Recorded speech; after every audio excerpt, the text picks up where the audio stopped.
One of the oldest and most popular Christmas poems ever, commonly referred to as "'Twas the Night Before Christmas," was written in the early 19th century. Though its author is disputed, with the poem being attributed to both Clement Clarke Moore and Henry Livingston Jr. over the years, it was definitely first published on December 23, 1823, in the Troy Sentinel newspaper in upstate New York. It is also referred to as A Visit from St. Nicholas or The Night Before Christmas. 'Twas the night before Christmas when all through the house not a creature was stirring, not even a mouse. The stockings were hung by the chimney with care, in hopes that St. Nicholas soon would be there. The children were nestled all snug in their beds, while visions of sugar plums danced in their heads. And Mamma in her kerchief and I in my cap had just settled our brains for a long winter's nap. When out on the lawn there arose such a clatter, I sprang from my bed to see what was the matter. Away to the window I flew like a flash, tore open the shutters and threw up the sash. The moon on a breast of the new-fallen snow gave a luster of midday to the objects below. When what to my wondering eyes should appear but a miniature sleigh and 8 tiny reindeer. With a little old driver, so lively and quick, I knew in a moment it must be St. Nick. More rapid than eagles his coursers they came, and he whistled and shouted and called them by name.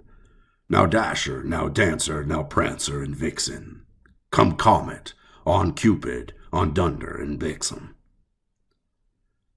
To the top of the porch, to the top of the wall, now dash away, dash away, dash away all.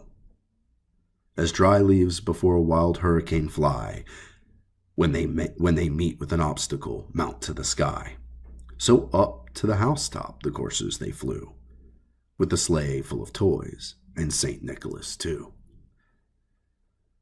And then, in a twinkling, I heard on the roof the prancing and pawing of each little hoof. As I drew in my head and was turning around, down the chimney St. Nicholas came with a bound. He was dressed all in fur from his head to his foot, and his clothes were all tarnished with ashes and soot. A bundle of toys was flung on his back, and he looked like a peddler just opening his pack. His eyes, how they twinkled, his dimples, how merry. His cheeks were like roses, his nose like a cherry. His droll little mouth was drawn up like a bow, and the beard of his chin was as white as the snow. The stump of his pipe he held in his teeth, and the smoke had encircled his head like a wreath. He had a broad face and a little round belly that shook when he laughed like a bowl full of jelly.